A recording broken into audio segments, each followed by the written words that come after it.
Hi everyone, New England Gardening here on this Monday, June something. It's the 24th. It's the last day of last week of June. It's nice day. We've had some 96 degree days, really humid, and nice breeze today. But getting a little upset, a little frustrated with the little critter running around. And opened up this area here. I have this rhubarb that came with the property. I think all these homes, older homes, I think they used to use a lot of rhubarb back then because a lot of people had rhubarb planted on their properties. But I've got this hole that I've been filling in. Oh look, there's even a new place right here. Somebody trying to get through. But filled in the hole, dug up again, just bringing up these big rocks from underneath. Really strong digger, whatever it is. And I put a have-a-heart cage here. And trying to check under this undergrowth here for any other holes. There used to be a mess. I wonder if that's why. They used to be, but I think it was more over in this area here. There was a massive hole with a groundhog in it and was eating everything. And I just filled in the hole, put the hose in it, and I think it's been a couple of years, several years without a groundhog, or at least not in this yard. They really just can eat everything. And so I set up the have-a-heart cage there. I came over here, I looked. I know it's obviously it's not there. But I looked at the cage like this, and I saw, I just looked at the cage, and then I turned around and did the 180, and like, what the? Because I noticed the door was down. And sure enough, the groundhog was in there. And I didn't put any bait or anything. I know there's been times I put the cage behind the shed with like an apple or something like that. Nothing ever touched anything. I put carrots once. But this time here, I put it right over where I had filled in the hole. So was it trying to, I don't know. Just lucked out this time. So I don't know what I'm going to do. I know I had read that it's actually illegal to transport animals. Is that a honeybee? Or no, it's a native bee.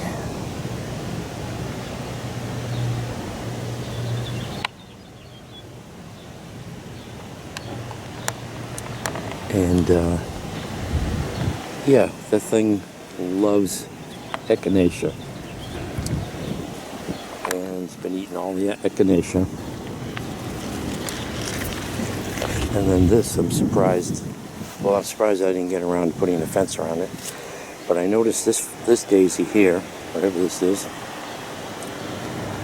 the native bees. Look at that. They're piling on this thing. They're fighting over it. Honeybees? Nope. But I have another one like this on the other side, all chewed up. Now, it could be the rabbit. I see a big rabbit, broad daylight. They're not even afraid anymore. So that's another thing. But the groundhog doesn't like the foxglove. I have no interest in the foxglove. I had a bunch of echinacea here. There's the remnants of one. Oh, look, it broke this off. This was okay yesterday. It broke both of these off. That's nice. After it ate them all, it's almost like malicious. Let's just break them down. Here's one remaining.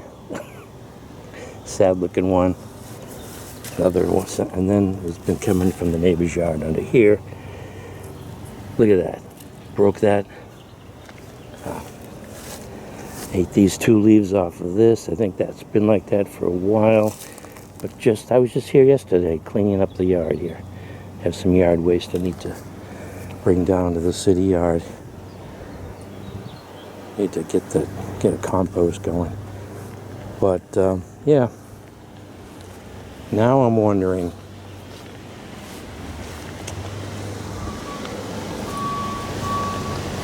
if I should just release it, or I mean, not here, or you know, I want YouTube to censor this or give me a strike for saying something.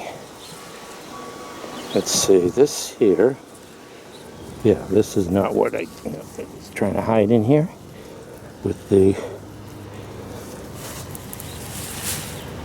goldenrod. I don't know why I'm just, let's see if I get this, I broke it off, but let's go take a look at the little critter. That's not even as big as they get. I think it's, well, I don't know, maybe it's a female or something. I got you. I brought him over here, or it over here, out of the sun. I had forgotten I had set up the cage already this morning. And I said, oh, let me go take a look. Gotcha. Your fate is in my hands. Last time I released something has been, I don't know, 10 years ago. It's when they first showed up. Never had a groundhog. And I released it at night. I was in, that's what I wanted to say. I was at Home Depot once. I was looking for something for critters. And I heard this guy who was talking with another guy. He caught a squirrel. And he took some of that, well, I thought he said he took some of that, like, that construction paint or surveyor's spray paint, you know, that bright orange. And he painted, like, the tail or something like that. He released the squirrel a couple of miles away and came back. And I think he either said it or I looked it up, but you could release a squirrel like up to 5 miles away, and it has the ability to come back. So it has a sense of direction. You can home in on where it was. So this guy here, I don't know. I get some woods nearby, but it's daytime. And someone's surely going to see me doing this.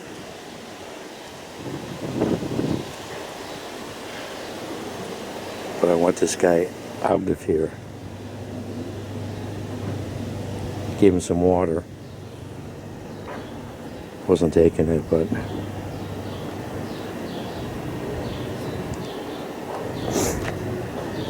had a story once where I had set this up, and I usually close it at nighttime because I didn't want to catch anything else during the night. And I caught a skunk once. I was like, well, what do I do now? So I got a big piece of cardboard that I had from a box, thick piece of cardboard, and I put it between me and the skunk. And it's funny because I went up to the cage and it was curled up in the corner underneath the door. And I seen flies on it. I'm like, oh, it's dead. And then the fly landed on the ear and it twitched. And I'm like, oh, it's still alive. So that's the one thing with have a heart cage is you have to physically go in here, and you have to up this latch here, lift it up, and push that, and then physically start to open up the door. And that's how close I had to get to the skunk. Then it took off. It left. I was like on this side of the yard. And it left, and it didn't have that greenhouse there. It went into the corner there, and it gave me a parting shot, like just to let me know what it could have done, I guess. And didn't get me. It just, like I said, it just gave me a little warning saying, you know, this is what I could have done and I didn't.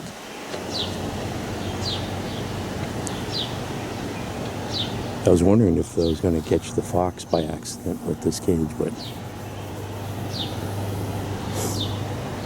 And there's no... Yeah, for certain, it would just eat a tomato plant. I see these people feeding... I get these videos where people feed. They find out that all their vegetables are being eaten. And then they eventually set up a separate garden to feed the groundhog. But you're just going to get more of them, and they're going to eat.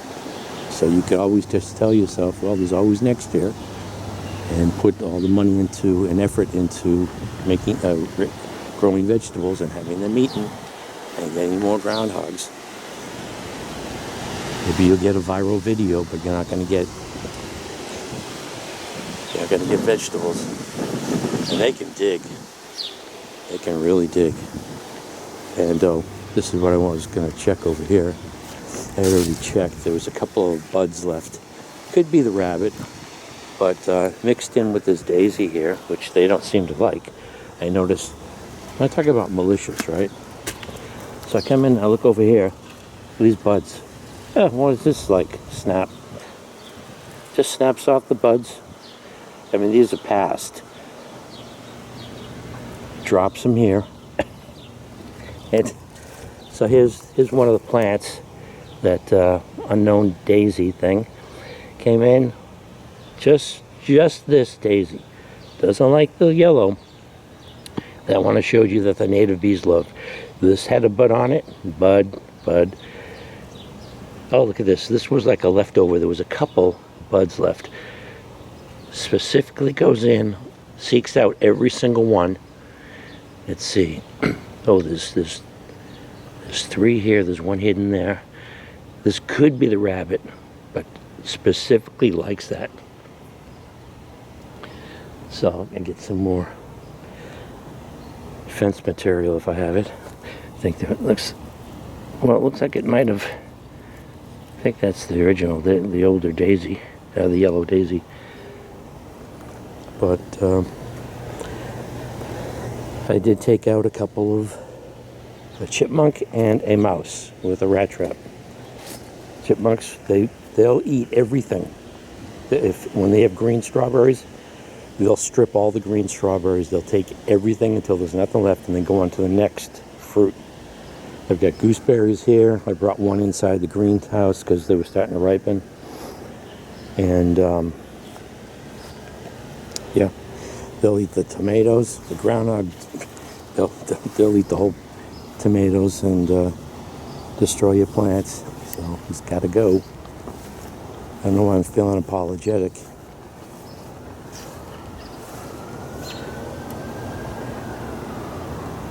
I don't know what is going on with these. These are going to come out this year if they don't produce anything.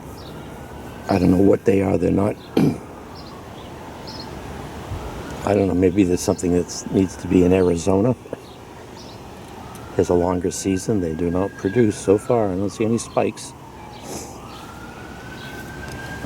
So this is New England gardening. Oh, there's a honeybee.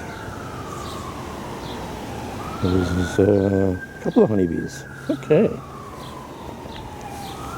Looking for a possible home. Oh, it's the same two, I guess. Oh, ooh, this is the most activity I've seen. We had activity in the spring.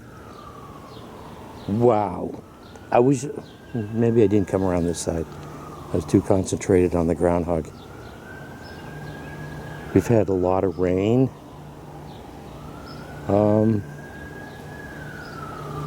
This was like, yesterday was like this, hotter. No bee activity whatsoever. It's just funny how it just, nothing, and then all of a sudden activity. I was wondering, I wanted to go in, I pretty much put all new frames in these, but I've been meaning to, I was wondering if there's even a hint of wax moth, whether that's a no-go for a possible home. So I wanted to make sure to go in there and see if there's any webbing whatsoever. I know also that I've not seen any wasps or anything like that. I know I've seen people with swarm traps, and there was just a little tiny nest of yellow jackets or a wasp inside the box. And they would not go in. They actually swarmed to the underside of the box and started making comb. So that's interesting. But yeah, activity. It's just a little bit of hopeful activity that I might get some bees. I think bees can travel up to 5 miles too. If you get the number, I don't think I'm pretty sure it's under 10. What am I thinking? When you have a swarm, your own swarm, or when you move a swarm, and so they don't abscond, you need to move them more than 5 miles. I think that's what I'm thinking of. Yeah, get some good activity here. So let me stop there, and I gotta get a fence around this thing. So I got 3 bags of leaves or yard waste, and I gotta get rid of a critter. So you're gonna get a reprieve.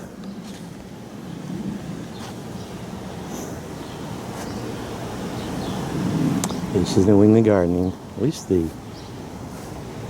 I don't know what it is about Monarda or bee balm. What happened? It seems like during the winter, the roots get heaved up. So the very top of the soil, or almost out of the soil, and then they flop over because they're not anchored. But I noticed that I've got another patch that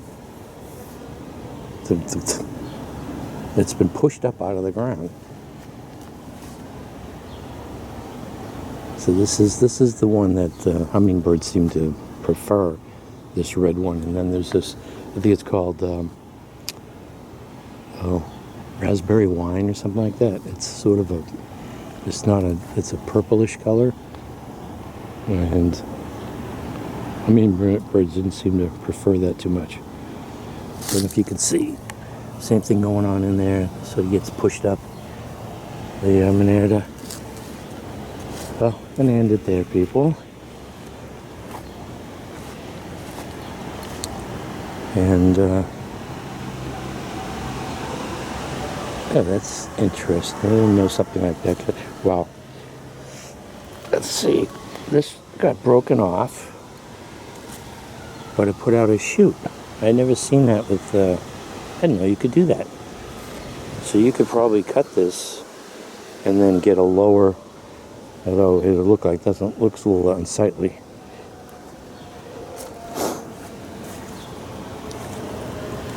So, okay. Thanks for watching, everyone. I'm gonna go deal with this critter.